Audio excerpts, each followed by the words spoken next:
प्रिय छात्राओं, कल हमने भारत के महान चिंतक कौटिल्य या चाणक्य के विषय में चर्चा प्रारंभ की थी। हमने आपको बताया था कि कौटिल्य किन किन नामों से जाने जाते थे, कौटिल्य का कालक्रम क्या रहा, कौटिल्य की पुस्तक अर्थशास्त्र कब लिखी गई, उसकी विषय वस्तु क्या थी, कौटिल्य के राज्य की उत्पत्ति समझौतावादी सिद्धांत से हुई थी, और उसके बाद में हमने सप्तांग सिद्धांत में कौन कौन से अंग हैं इस पर अपनी चर्चा शुरू की थी।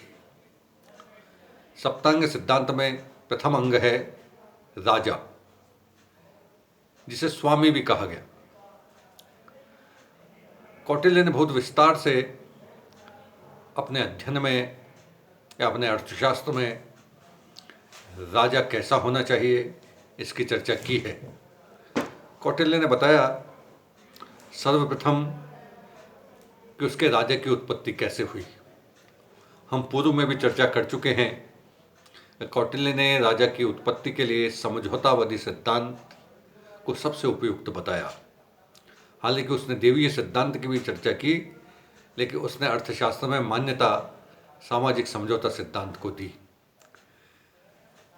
इस सिद्धांत में राजा जनता को वचन देते हैं कि मैं तुम्हारी रक्षा करूंगा, राज्य में शांति और सुरक्षा बनाए रखूंगा, बदले में संपूर्ण प्रजा को राज्य चलाने के लिए टैक्स अदा करना होगा।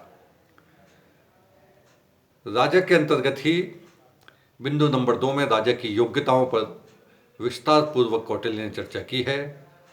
राजा शस्त्र और शास्त्र का धनी हो, राजा किन किन गुणों से युक्त होना चाहिए, अलग अलग उदाहरण देकर कौटिल्य ने राजा की योग्यताओं की चर्चा की है। फिर बिंदु नंबर 3 में कि राजा की दिनचर्या क्या होगी। 24 घंटे में कौटिल्य ने 12 प्रहर बनाकर हर 2 घंटे का एक प्रहर बनाया और हर प्रहर की अलग अलग दिनचर्या का उल्लेख किया है। इसी प्रकार अर्थशास्त्र में राजा की दिनचर्या या राजा के कार्य या राजधर्म क्या है, इस पर भी विस्तार पूर्वक कौटिल्य ने चर्चा की है। राजधर्म में कुछ बिंदु बताए हैं। बिंदु नंबर 1, राज्य का या राजा का महत्वपूर्ण काम है कि राज्य में वर्णाश्रम धर्म को बनाए रखना।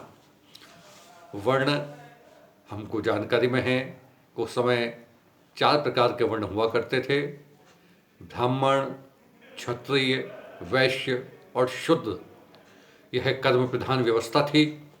कर्म के अनुसार ही और कर्म के अनुपात में ही वर्णों को बनाया गया था।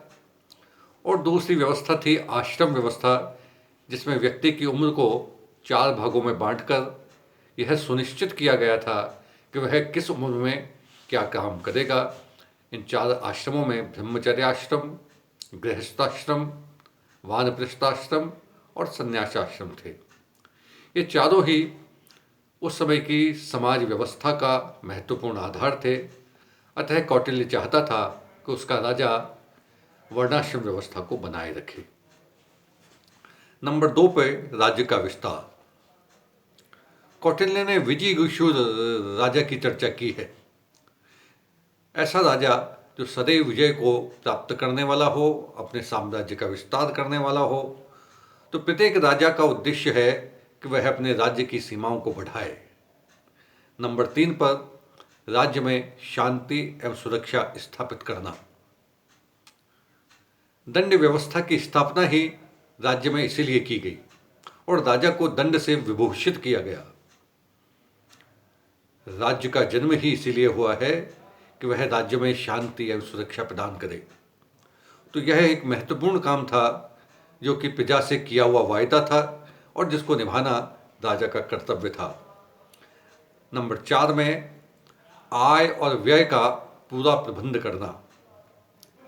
हालांकि इसकी चर्चा कोश में की गई है, लेकिन प्रत्येक राजा का काम था कि वह अपने खजाने को अधिक से अधिक बड़ा करे, खजाने को बढ़ाए। और ये खजाना कई प्रकार की चीज़ों से मिलकर बनता था। इसमें उस समय की मुद्रा, स्वर्ण, आभूषण, जमीन, पशु, मूल्यवान वस्तुएं, विदेश पर आक्रमण के समय विदेशों से, दूसरे राज्यों से लूटी हुई रकम या लूटे हुए स्वर्णाभूषण, ये सभी खजाने में आते थे। और यह राज्य का एक महत्वपूर्ण अंग था। और कहा जाता था कि जिसका खजाना जितना बड़ा होगा वह राज्य उतना ही मजबूत होगा। अगले बिंदु में था बाह्य आक्रमणों से राज्य की सुरक्षा करना। यह भी एक राजा का महत्वपूर्ण काम था कि वह लगातार अपनी सेना को इतनी मजबूत बनाए कि आंतरिक रूप से दुश्मनों से रक्षा हो सके और बाहरी आक्रमणों से भी देश की रक्षा की जा सके। इसके लिए सैन्य निर्माण कैसा होगा, किस प्रकार की सेना बनेगी, कौन कौन से अधिकारी होंगे, विस्तार पूर्वक कौटिल्य ने इनकी चर्चा की है। इसके बाद राजधर्म में बताया है कि राजा को कौन कौन से जन कल्याणकारी कार्य करने चाहिए। तो न केवल राज्य में आंतरिक सुरक्षा और लोगों की रक्षा करना राजा का काम है, बल्कि सतत रूप से जनता के कल्याण करना भी राजा का दायित्व है। राजा इसीलिए स्थापित किया गया है। इसके अलावा सामाजिक एवं सांस्कृतिक कार्य भी राज्य में होते रहने चाहिए।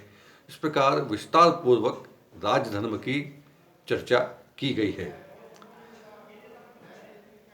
इसके आगे की चर्चा हम कल करेंगे। धन्यवाद।